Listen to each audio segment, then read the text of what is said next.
Video chapter 4 के explanation की most important video है, क्योंकि आज हम लोग जो दो मेन न्यू ट्रेडिशंस डेवलप हुए in Indian society between 600 BC to 600 CE उनके बारे में डिटेल डिस्कशन करेंगे।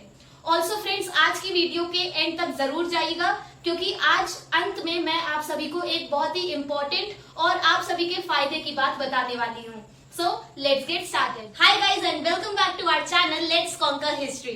So चैप्टर 4 के एक्सप्लेनेशन का फर्स्ट पार्ट बन चुका है, लिंक आप सभी को डिस्क्रिप्शन में मिल जाएगी। सो उस वीडियो को पहले देखिए and then come back to this video.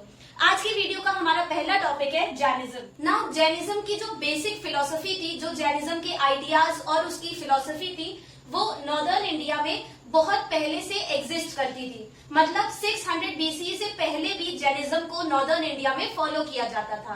But after the birth of Vardhaman जिनको हम लॉर्ड महावीरा के नाम से भी जानते हैं, उनके जन्म के बाद और जब वो जैनिज्म के तीर्थंकर बने, तब जैनिज्म बहुत ज्यादा फैल गया, बहुत ज्यादा वाइड स्प्रेड हो गया, पॉपुलर हो गया और उसके फॉलोवर्स एक्सपोनेंशियली बढ़ गए। मतलब a large number of people started following Jainism. So Lord Mahavira का जन्म हुआ था इन 6th century BC और लॉर्ड महावीरा जैनिज्म के लास्ट और 24th तीर्थंकर थे। नाउ तीर्थंकर क्या होते हैं? सो तीर्थंकर वो टीचर्स थे, वो गुरु थे जो गाइड करते थे ह्यूमन बींग्स को across the river of existence. मतलब जीवन रूपी नदी को पार करने में और मोक्ष को प्राप्त करने के लिए जो टीचर, जो गुरु मनुष्य को गाइड करे, उसको सही मार्ग दिखाए, उस गुरु को जैनिज्म में तीर्थंकर बोला जाता था। सो इन शॉर्ट, तीर्थंकर वो टीचर्स थे जो ह्यूमन बींग्स को सैल्वेशन मतलब मोक्ष अटेन करने में हेल्प करते थे, गाइड करते थे।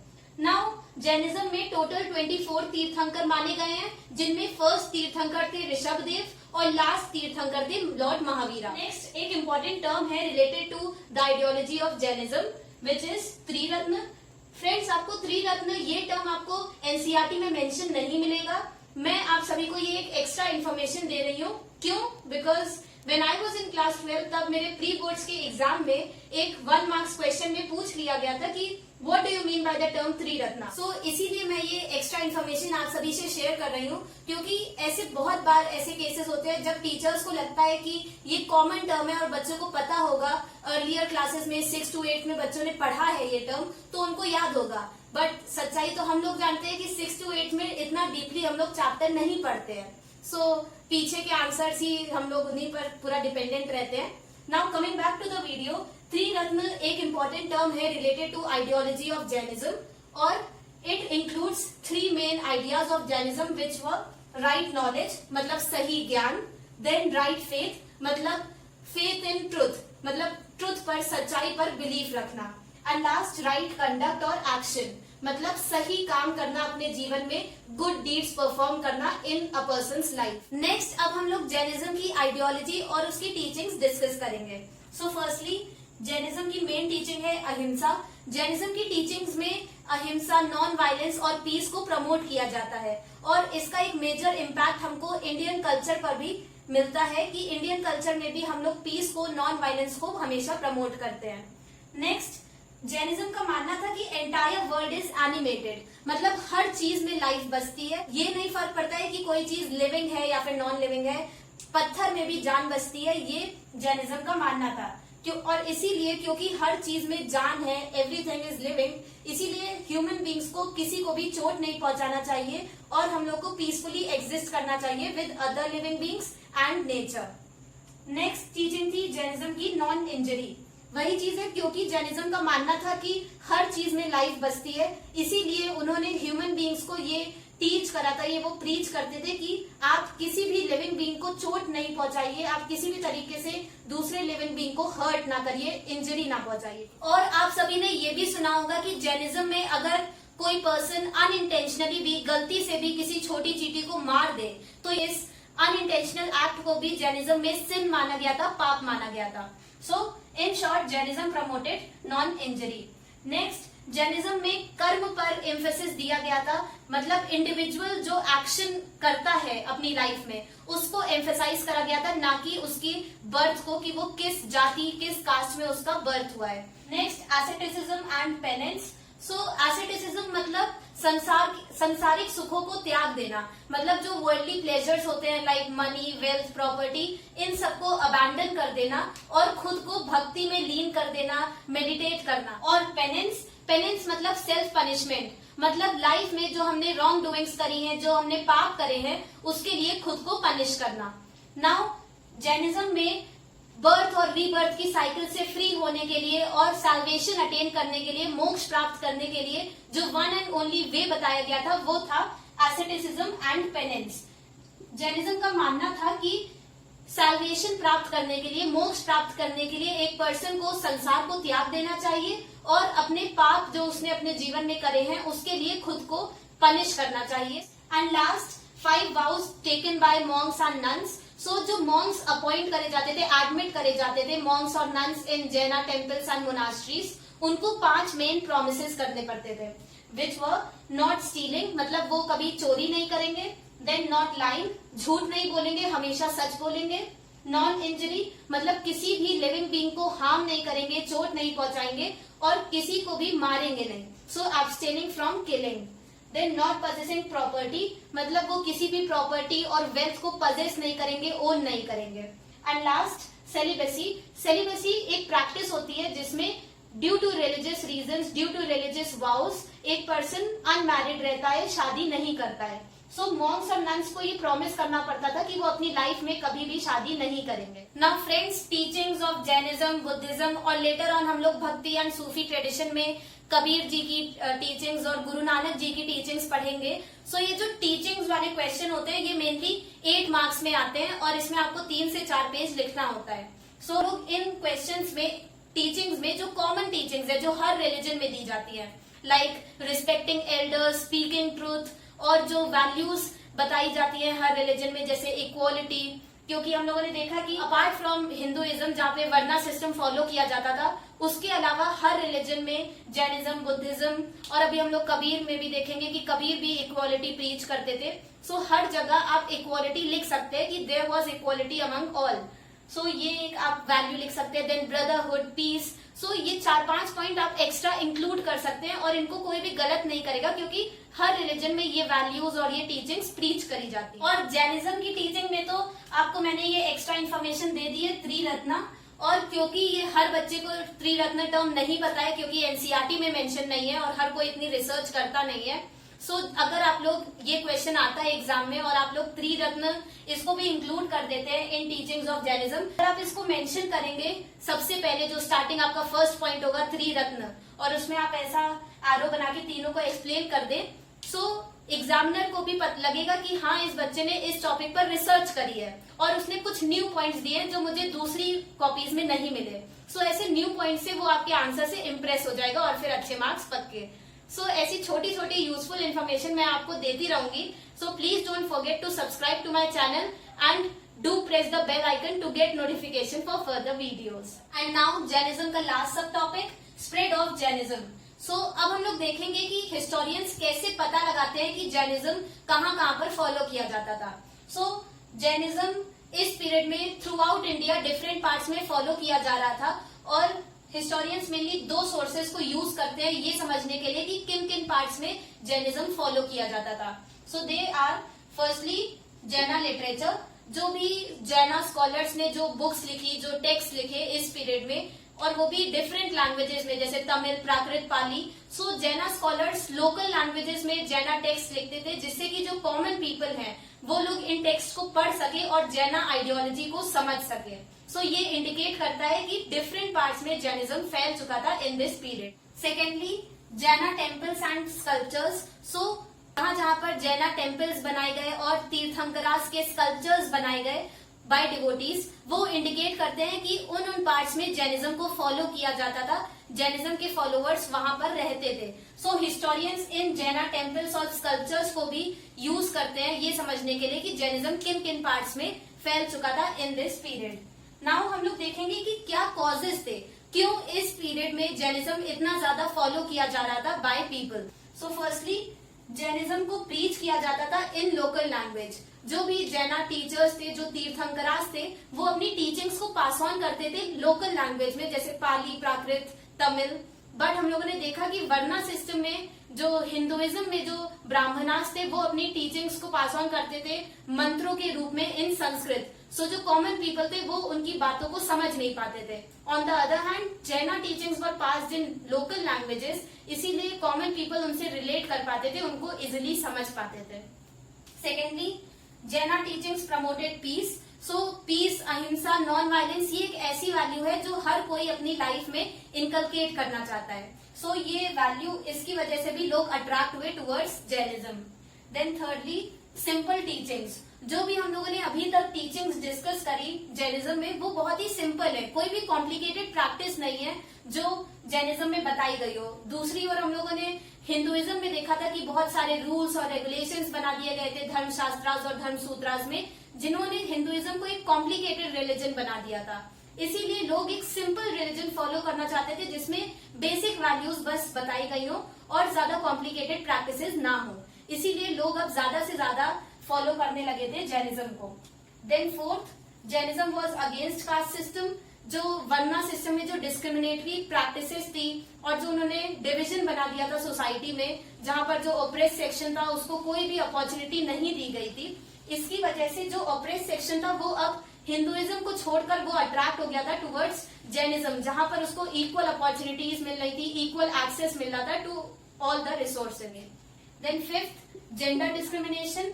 वंस अगेन हम लोगों ने देखा है हिंदुइज्म में मेन और विमेन के बीच बहुत ज्यादा डिफरेंसेस क्रिएट कर दिए गए थे इन हिंदुइज्म, और विमेन को बहुत ही ज्यादा सप्रेस कर दिया गया था और उनको सिर्फ हाउस होल्ड तक कन्फाइन कर दिया गया था। बट जैनिज्म में हमको कोई भी ऐसी प्रैक्टिस नहीं मिलती है और जैनिज्म में विमेन को इक्वल ट्रीटमेंट मिलता था। इसीलिए क्योंकि यहाँ पर जेंडर डिस्क्रिमिनेशन नहीं फॉलो किया जाता था, सो विमेन भी अट्रैक्ट हुई थी towards Jainism. Then sixth, it was against sacrifices. Now हम लोगों ने देखा है वैदिक ट्रेडिशन में कि उसमें सैक्रिफाइसेस को एक इम्पोर्टेंट प्रैक्टिस बताई गई है, बट जैनिज्म में सैक्रिफाइसेस के वो लोग अगेंस्ट थे क्योंकि वो लोग नॉन वायलेंस और नॉन इंजरी प्रीच करते थे। अब जो रूरल एरियाज में जो फार्मर्स थे जिनके लिए कैटल, गोट, शीप ये एक मेन लाइवलीहुड था, सो सैक्रिफाइसेस जब प्रैक्टिस होते थे तो उनकी कैटल, शीप, हॉर्सेस इन सबको सैक्रिफाइस कर दिया जाता था, इनकी बलि दे दी जाती थी, तो उनका एक मेन लाइवलीहुड का जो ऑप्शन था वो चला जाता था। बट यहाँ पर सैक्रिफाइसेस के अगेंस्ट था जैनिज्म, इसीलिए लोग अब हिंदुइज्म को छोड़कर वो जैनिज्म को फॉलो करने लगे थे। Then last, they emphasised on कर्म। देन वंस अगेन क्योंकि वर्ना सिस्टम में बर्थ को इम्पोर्टेंस दी गई थी कि आप किस कास्ट, किस जेंडर में आपका बर्थ हुआ है, उससे आपका डिटरमाइन होता है status in society. But on the other hand Jainism का मानना था कि अ पर्सन, किसी भी इंसान का स्टेटस इन सोसाइटी डिटरमाइन होता है उसके कर्मों पर, कि वो क्या काम करता है अपनी लाइफ में। सो ये 7 मेन रीजंस हैं और ये क्वेश्चन पूछा जाता है। दो ये रीजंस आपको एनसीईआरटी में नहीं मिलेंगे, बट ये क्वेश्चन पूछा जाता है, बहुत बार पूछा गया है, इसीलिए I have discussed these 7 reasons. और ये हमारी जो टीचिंग्स और हम लोगों ने जैनिज्म के बारे में डिस्कस करा उसी पर बेस्ड है, तो समझने में भी आपको ज्यादा प्रॉब्लम नहीं हुई होगी, आई होप सो। नेक्स्ट, अब हम लोग जो second main new tradition develop हुआ in Indian society during 600 BCE which was Buddhism, उसके बारे में डिटेल डिस्कशन करेंगे। सो बुद्धिज्म में हमारा फर्स्ट सब टॉपिक है the Buddha and the quest for enlightenment. So अब हम लोग बुद्धा की अर्ली लाइफ के बारे में डिस्कस करेंगे। नाउ इस पीरियड में ड्यूरिंग 600 BC जो मोस्ट इन्फ्लुएंशियल टीचर थे, जो मोस्ट इन्फ्लुएंशियल फिलोसॉफिकल थिंकर थे इस पीरियड के, वो थे लॉर्ड बुद्धा। और बुद्धिज्म फाउंड हुआ था in India, but later on with time Buddhism की टीचिंग स्प्रेड हुई और प्रेजेंट डे में बुद्धिज्म को फॉलो किया जाता है largely in South east Asia, even in Sri Lanka, Myanmar, in सभी कंट्रीज में बुद्धिज्म को बहुत ज्यादा फॉलो करा जाता है। सो आज के प्रेजेंट टाइम का एक मेन रिलीजन बन चुका है बुद्धिज्म।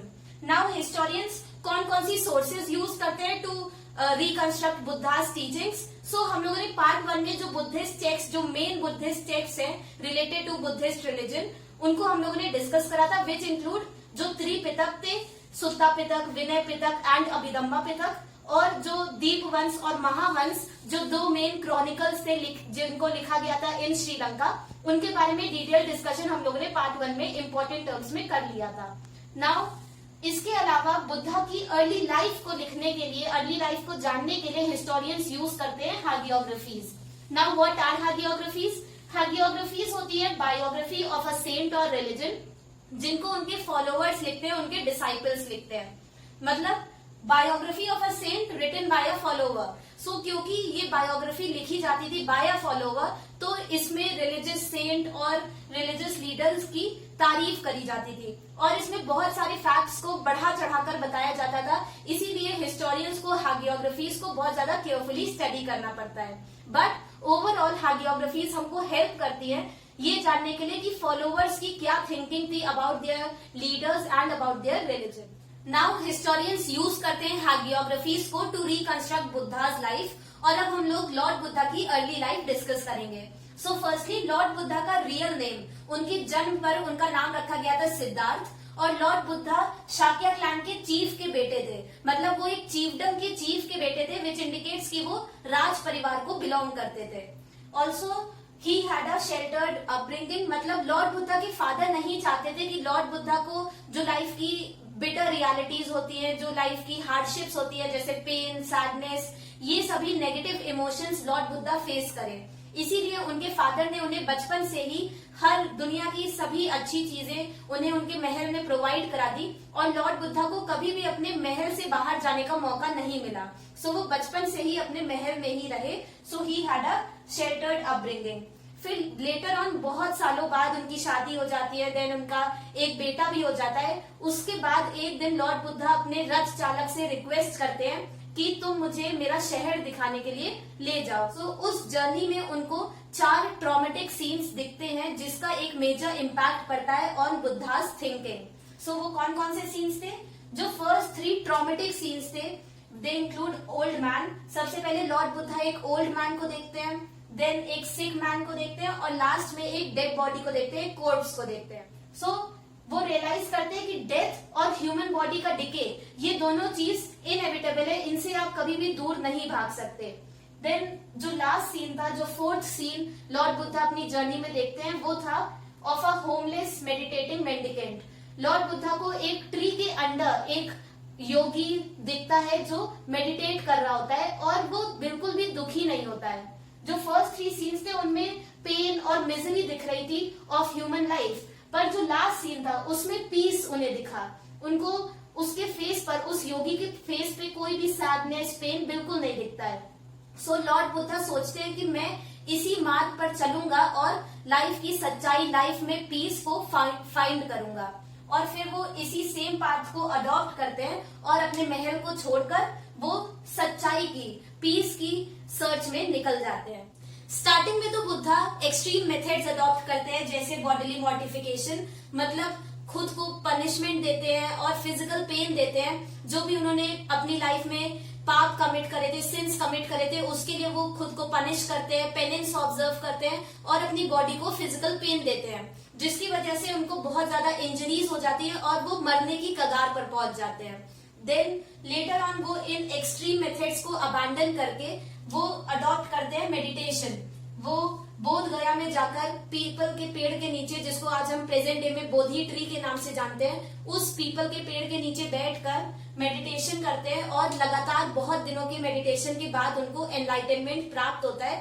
एनलाइटनमेंट मतलब आत्मज्ञान। तो बोध गया में बोधि ट्री के अंदर उन्हें एनलाइटनमेंट मिलता है, और इसके बाद उन्हें बुद्धा बोला जाता है, जिसका मतलब है द एनलाइटेंड वन। ये 1 मार्क्स के लिए बहुत इंपॉर्टेंट है, इसे नोट डाउन कर लीजिए। देन एनलाइटनमेंट प्राप्त करने के बाद, एनलाइटनमेंट अटेन करने के बाद लॉर्ड बुद्धा अपनी पूरी जिंदगी को डेडिकेट कर देते हैं to teach and spread the message of dhamma. Now lord Buddha की लाइफ से कुछ रिलेटेड कुछ इंपॉर्टेंट प्लेसेस हम लोग डिस्कस कर लेते हैं, जो 1 मार्क्स क्वेश्चन में पूछी जा सकती है। फर्स्टली बोध गया, जहां पर उन्हें एनलाइटनमेंट अटेन करा था उन्होंने। देन लुम्बिनी, जहां पर उनका बर्थ, जो उनकी बर्थ प्लेस है। देन सारनाथ, जहां पर उन्होंने अपना फर्स्ट सर्मन दिया था। सर्मन मतलब लेक्चर, जो उन्होंने रिलीजियस टीचिंग्स दी थी, वो सबसे पहले उन्होंने सारनाथ में दी थी। एंड लास्ट कुशीनगर, जहां पर उनकी मृत्यु हुई थी। कुशीनगर में वो एक्सपायर हुए थे, और यहीं पर उन्हें निर्वाण प्राप्त हुआ था, मतलब डेथ के बाद वो सैल्वेशन उन्होंने अटेन कर लिया था, मोक्ष उन्हें प्राप्त हो गया था। सो अब हम लोग जो भी बुद्धिज्म की टीचिंग्स थी उनको डिस्कस करेंगे, और हिस्टोरियंस कौन सी सोर्स यूज करते हैं टू रिकंस्ट्रक्ट बुद्धास टीचिंग, वो है सुत्ता पिटक। सुत्ता पिटक के बारे में हम लोग पार्ट 1 में डिस्कस कर चुके हैं डिटेल में। सुता पिटक एक पार्ट था ऑफ त्रिपिटक, और सुता पिटक में वो सारे बुद्धा टेक्स्ट आते हैं, बुद्धिस्ट टेक्स्ट आते हैं जिनमें बुद्धा की टीचिंग्स को लिखा गया था। सो सुता पिटक को यूज करते हैं historians to reconstruct Buddha's teachings. और अब हम लोग बुद्धा की सारी टीचिंग्स डिस्कस करेंगे। So firstly anicca and anatta. Anicca word का मतलब है ट्रांजिएंट, मतलब कॉन्स्टेंटली चेंजिंग, जिस चीज में चेंजेस आते जाते हैं। और अनथ मतलब है सोललेस, मतलब जिसमें आत्मा ना हो। सो बुद्धिज्म का मानना था कि संसार, world is transient and soulless. संसार में चेंजेस आते जाते हैं, वर्ल्ड कॉन्स्टेंटली चेंज हो रहा है और उसमें कोई भी चीज परमानेंट नहीं है, एटर्नल नहीं है। बुद्धिज्म का मानना था कि जीवन में, ह्यूमन लाइफ में सॉरो एक मेन पार्ट है। ह्यूमन लाइफ दुख से भरी हुई है। सो क्या मेन रीजन था सॉरो का? दुख का मेन कारण है इन ह्यूमन लाइफ डिजायर्स और अटैचमेंट। सो अटैचमेंट आप लोग यहाँ पे लिख लीजिएगा। नाउ बुद्धिज्म का मानना था कि दुख का मेन कारण है desires and attachment. So Dzire का मतलब विशेस और अटैचमेंट मतलब जो रिलेशनशिप्स हम लोग अपने जीवन में बनाते हैं। सो जो हमारी इच्छाएं हैं और हमारे रिलेशन, ये दो मेन कारण है हमारे दुख का इन ह्यूमन लाइफ। नेक्स्ट, किस तरीके से सॉरो को खत्म किया जा सकता है? वो है बाय डिस्ट्रॉइंग आवर विशेस, जो भी हमारी इच्छाएं हैं उनको खत्म करने से, और बाय अबैंडनिंग द वर्ल्ड, संसार को त्याग कर और अपनी विशेष को खत्म करके। ये दो मेन वेज है जिससे सॉरो को एंड करा जा सकता है। एंड लास्ट, कौन सा मेथड था जिससे सॉरो एंड हो सकता है? वो है meditation and penance. Then Buddhism में इंडिविजुअल एजेंसी और राइटियस एक्शन को एम्फेसाइज करा गया है, मतलब इंडिविजुअल पर एम्फेसाइज करता है बुद्धिज्म, और उसके द्वारा करे गए कर्म, जो एक्शंस एक पर्सन परफॉर्म करता है इन लाइफ, उसको एम्फेसाइज करा गया है बुद्धिज्म में। और बुद्धिज्म का मानना है कि एक इंडिविजुअल को अपनी लाइफ में सही अच्छे कर्म करने चाहिए, राइट एक्शंस परफॉर्म करने चाहिए, in order to get free from the cycle of birth and rebirth. जन्म और पुनर्जन्म की साइकिल से फ्री होने के लिए, मुक्त होने के लिए एक पर्सन को अच्छे कर्म करने चाहिए इन हिज लाइफ। बुद्धिज्म और जैनिज्म में भी हम लोग देख चुके हैं कि एम्फसाइज करा गया था ऑन कर्म। देन नेक्स्ट, अहिंसा। बुद्धिज्म की एक मेन टीचिंग थी अहिंसा, विच मीन्स नॉन वायलेंस। और हम लोग पढ़ चुके हैं इन चैप्टर 2 की अशोका अहिंसा की जो आइडियोलॉजी थी इन बुद्धिज्म, उससे बहुत ज्यादा इन्फ्लुएंस हुए थे और इसीलिए उन्होंने नो वॉर की पॉलिसी अडॉप्ट करी। नेक्स्ट, बुद्धिज्म में वन एंड ओनली मेथड जो बताया गया है in order to attain salvation, nirvana प्राप्त करने के लिए, मोक्ष प्राप्त करने के लिए जो इकलौता मेथड बताया गया है इन बुद्धिज्म, वो है बाय रिनाउंसिंग वर्ल्डली प्लेजर्स। जो भी सांसारिक सुख हैं जैसे मनी, प्रॉपर्टी, वेल्थ, रिलेशंस, इन सभी को त्याग कर एक पर्सन अटेन कर सकता है निर्वाण। देन 8 फोल्ड पाथ्स, अष्टांगिक मार्ग। वंस अगेन हम लोग एक एक्स्ट्रा इन्फॉर्मेशन शेयर कर रही हूँ मैं आप सभी से। ये अष्टांगिक मार्ग हम लोग अर्लियर क्लासेस में पढ़ चुके हैं, 6 to 8 में हम लोगों ने ये अष्टांगिक मार्ग पढ़े हैं, बट आप सभी को अगर ना याद हो तो मैंने यहाँ पे फिर से डिस्कस कर लिए हैं। सारे 8 पॉइंट्स मैंने यहाँ पे लिख दिए हैं। अगर ये क्वेश्चन आता है इन एग्जाम तो आप पहले बुद्धिज्म को एक्सप्लेन कर दीजिए, देन जो फर्स्ट सब हेडिंग हो उसमें आप लिख दीजिए नोबल 8 फोल्ड पाथ्स और इन ब्रैकेट अष्टांगिक मार्ग। देन उसके बाद बस आप एक लाइन लिखिए कि in Buddhism the followers were prescribed to follow 8 noble paths which were, या फिर विच इंक्लूड, और इन सभी को पॉइंट वाइज लिख दीजिए। पर अगर आप लोगों को ये सब ना याद हो, ये सारे 8 पाथ्स, जो कि हो सकता है सारे 8 पाथ्स याद रखना मुश्किल है, सो आप लोग बस सच आज करके कोई भी 3 या 4 जो इजी वाले हैं, जैसे right speech, right view, right action, right effort, ये कॉमन चीजें हैं, तो इनको बस सच आज करके इन चारों को लिख दीजिए और फिर एटसेट्रा जिंदाबाद, बस ETC लिख दीजिए और आपका काम खत्म।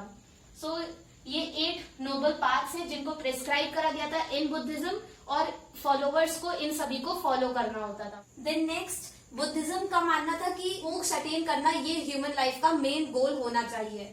एंड लास्ट, जो मॉन्क्स होते थे इन बुद्धिज्म, जो भिक्षुज और भिक्खुनीज होती थी इन बुद्धिज्म, उनको सेलिबसी ऑब्जर्व करनी पड़ती थी। मॉन्क्स और नन्स को अलाउड नहीं था कि वो मैरी करें, एंड सेकेंड, उनको अलाउड नहीं था कि वो प्रॉपर्टी पजेस करे, मतलब मनी, प्रॉपर्टी, वेल्थ, इनको वो पजेस ओन नहीं कर सकती थी। सो विद दिस हम लोगों ने टीचिंग सारी कवर कर ली है। मैंने जैनिज्म में भी बताया था और यहाँ पर मैं रिपीट कर रही हूँ कि अगर इस पे टीचिंग्स पर क्वेश्चन आता है तब आप लोग जो कॉमन टीचिंग्स है, जो रिलीजन, हर रिलीजन में बताई जाती है, like speaking truth, respecting elders, और जो वैल्यूज है लाइक इक्वालिटी, ब्रदरहुड, पीस, इन सबको भी आप इसमें इंक्लूड कर सकते हैं। ये बिल्कुल भी गलत नहीं है। अपने पॉइंट्स बढ़ाने के लिए आप इन पॉइंट्स को भी इंक्लूड कर सकते हैं। नेक्स्ट, अब हम लोग causes of spread of Buddhism discuss करेंगे। तो firstly, magnetic and influential personality of Buddha. जो बुद्धा का वे ऑफ टीचिंग था वो बहुत ही ज्यादा इन्फ्लुएंशियल और इम्पैक्टफुल था। बुद्धा कोई भी मैजिकल ट्रिक्स नहीं यूज करते थे, वो अपनी आर्ग्यूमेंट्स, अपने वर्ड से लोगों को कन्विंस करते थे about the validity of his thoughts. So Buddhism का जो वे ऑफ टीचिंग था उसकी वजह से लोग अट्रैक्ट हुए towards Buddhism. Next, simple teachings. जो भी टीचिंग्स जैनिज्म या फिर बुद्धिज्म में दी गई वो बहुत ही ज्यादा सिंपल थी और कोई भी कॉम्प्लिकेटेड प्रैक्टिस नहीं बताई गई थी इन जैनिज्म। सो इसीलिए लोग अट्रैक्ट हुए, क्योंकि कोई भी कॉम्प्लिकेटेड प्रैक्टिस उनको फॉलो नहीं करनी थी और बहुत ही ज्यादा सिंपल वैल्यूज टीच करी गई थी in Buddhism. Then it originated when common masses became sick of Brahmin domination. Now varna system में हम लोगों ने देखा था कि ब्राह्मणास ने खुद को वर्ना ऑर्डर में एक इंपॉर्टेंट पोजीशन असाइन कर दी थी और वो खुद को प्योर और मोस्ट इंपॉर्टेंट सेक्शन बताते थे ऑफ इंडियन सोसाइटी। नाउ इस पीरियड में बाय 600 BC लोग ब्राह्मण डोमिनेशन की, ब्राह्मण डोमिनेंस की इन इंडियन सोसाइटी, उससे परेशान हो गए थे। सो इसीलिए जो ऑपरेस सेक्शन था, जो शूद्रास और निषाद, ये वाला जो बैकवर्ड सेक्शन था, अब ये लोग हिंदुइज्म को छोड़ के कोई दूसरा न्यू ट्रेडिशन अपनाना चाहते थे। इसीलिए इन लोगों ने शुरू करा फॉलो करना बुद्धिज्म और जैनिज्म को। नाउ ये पॉइंट मैंने इसमें बताया है, बट ये जैनिज्म के लिए भी वैलिड पॉइंट है। सो आप लोग इसको भी इंक्लूड कर सकते हैं in spread of Jainism. Now next, preached in local language. So ये हम लोग जैनिज्म में भी डिस्कस कर चुके हैं कि जो भी बुद्धिस्ट टेक्स्ट लिखे गए थे इस पीरियड में वो लोकल लैंग्वेजेस में लिखे गए थे, लाइक पाली, प्राकृत, तमिल। सो लोग उससे रिलेट कर पा रहे थे और उसको इजिली समझ लेते थे। वही दूसरी ओर हिंदुइज्म में संस्कृत में टेक्स्ट लिखे गए थे, जो कॉमन पीपल और जो बैकवर्ड सेक्शन था सोसाइटी का वो उसको रिलेट नहीं कर पाता था, उसे समझ नहीं पाता था। इसीलिए लोगों ने हिंदुइज्म को छोड़ के शुरू करा बुद्धिज्म, जैनिज्म और जो न्यू ट्रेडिशंस डेवलप हुए इस पीरियड में उनको फॉलो करना। Then Buddhism was against caste system and gender discrimination. So ये दो अलग अलग पॉइंट्स हैं। मेरे पास जगह कम थी इसलिए मैंने दोनों को एक साथ कर दिया। सो वंस अगेन, हिंदुइज्म में हम लोगों ने देखा था कि वर्ना ऑर्डर बना दिया गया था और सोसाइटी को 4 कास्ट में डिवाइड कर दिया गया था और उस बेसिस पर डिस्क्रिमिनेशन प्रैक्टिस करा जाता था। बट जैनिज्म में ऐसा कुछ नहीं था, सभी को इक्वल अपॉर्चुनिटीज मिलती थी और जैनिज्म को भी a wide variety of people follow करते थे। पर उसमें राजा को जैसे ट्रीट करा जाता था वैसे ही किसी शूद्र को, किसी बैकवर्ड सेक्शन के पर्सन को भी वैसे ही ट्रीट करा जाता था। सो सभी को इक्वल एक्सेस था टू रिसोर्सेज और सबको इक्वल अपॉर्चुनिटीज प्रोवाइड करी गई थी। देन जेंडर डिस्क्रिमिनेशन भी बुद्धिज्म में फॉलो नहीं करा जाता था और इसका एक मेन एग्जांपल है महाप्रजापति गौतमी, जो फर्स्ट भिक्खुनी थी इन बुद्धिस्ट मोनास्ट्री। सो अभी हम लोग later on followers of Buddha, जो हमारा नेक्स्ट सब टॉपिक है, उसमें हम लोग इसको डिटेल में डिस्कस करेंगे। Then it was again sacrifices, once again ये हम लोग जैनिज्म में भी डिस्कस कर चुके हैं। देन रॉयल पैट्रनेज, बुद्धिज्म को राज घराने के लोग, जो राज परिवार के लोग थे, वो भी फॉलो करते थे। इस वजह से, क्योंकि जब राज परिवार जो एलीट सेक्शन था वो फॉलो करता था तो कॉमन पीपल और ज्यादा अट्रैक्ट हो गए थे टुवर्ड्स बुद्धिज्म। और इसका एक मेन एग्जांपल हमको एम्परर अशोका मिलते हैं, जिन्होंने एक मेजर रोल प्ले करा था in spreading Buddhism to Sri Lanka and south east Asia. Then it spread peace and non violence. तो वही चीज है, अगर अच्छी वैल्यूज इनकलकेट करी जाएंगी किसी रिलीजन में सो लोग उसकी तरफ अट्रैक्ट होंगे। And last, it emphasized on karma rather than birth. So once again Hinduism में हम लोगों ने देखा था कि इट एम्फेसाइज्ड ऑन बर्थ और उसका मानना था कि सोसाइटी में आपकी पोजीशन डिटरमाइन होती है on the basis of birth in a particular caste और जेंडर। बट बुद्धिज्म में ऐसा कुछ नहीं था। बुद्धिज्म में इंडिविजुअल के कर्म, उसके एक्शंस पर एम्फेसाइज करा गया था, ना कि उसकी बर्थ पर। सो ये भी एक मेन रीजन था कि जो ओप्रेस सेक्शन था हिंदुइज्म का, उसने शुरू करा न्यू ट्रेडिशंस को अडॉप्ट करना। अब हमारा नेक्स्ट सब टॉपिक है फॉलोवर्स ऑफ द बुद्धा। अब हम लोग देखेंगे कि किस किसने, कौन कौन से ग्रुप्स थे जिन्होंने बुद्धिज्म को फॉलो करा, और जब बुद्धिज्म में ज्यादा से ज्यादा लोग आ गए थे तब लॉर्ड बुद्धा ने कौन सा ऑर्गेनाइजेशन क्रिएट करा। सो जैसे जैसे बुद्धा के डिसाइपल्स बढ़े, जैसे जैसे और लोग चाहते थे कि वो लॉर्ड बुद्धा की तरह वर्ल्डली प्लेजर्स को गिव अप कर दे, संसार को त्याग कर मोक्ष की प्राप्ति के मार्ग पर चले, तब लॉर्ड बुद्धा ने एक ऑर्गेनाइजेशन क्रिएट करा और उसको उन्होंने नाम दिया Sangha. So Sangha it was a organization of monks जिनको बुद्धिज्म में भिक्षुस कहा जाता था।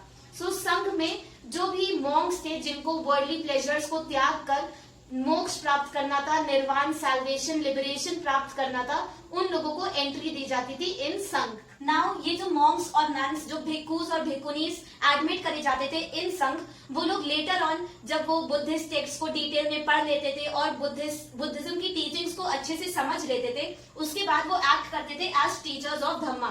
वो भी जाते थे और अपनी टीचिंग्स को पास ऑन करते थे टू द कॉमन पीपल और स्प्रेड करते थे the message of Dhamma which is धर्म।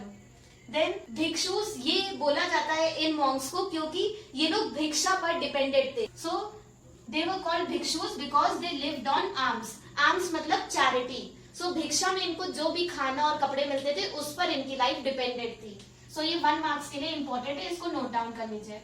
देन ये भिक्षुस और भिक्खुनीज ये बहुत ही एक नॉर्मल लाइफ बिताते थे और हम लोगों ने टीचिंग्स ऑफ बुद्धा में पढ़ा था कि इनको सेलिबेसी ऑब्जर्व करनी पड़ती थी। They remained unmarried in their life और ये लोग सिर्फ और सिर्फ जो बेसिक चीजें थी, जो एसेंशियल चीजें थी, जो सर्वाइवल के लिए रिक्वायर्ड है, जैसे कपड़े, ब्लैंकेट, बाउल, खाने के लिए।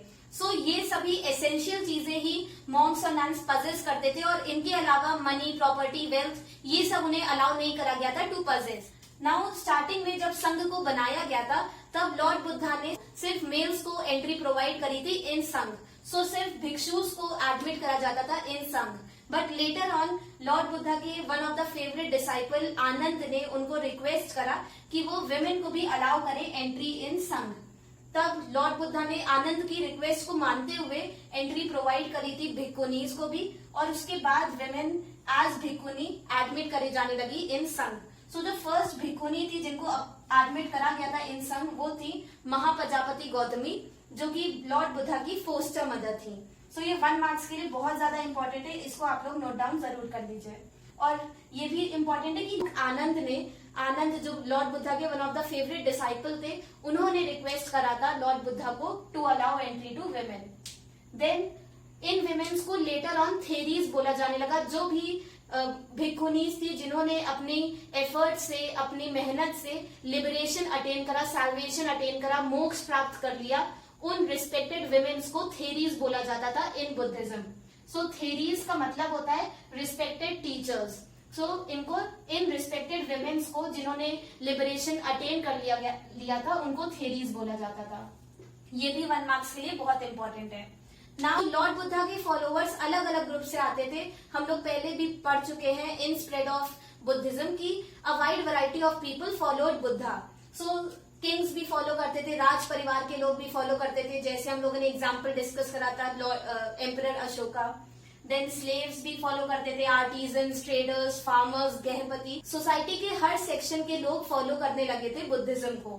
नाउ संघ के अंदर इंसान के स्टेटस पर कोई इंपॉर्टेंस नहीं दी जाती थी, सभी को इक्वली ट्रीट करा जाता था और कोई भी डिस्क्रिमिनेशन नहीं प्रैक्टिस किया जाता था विद इन अ संघ।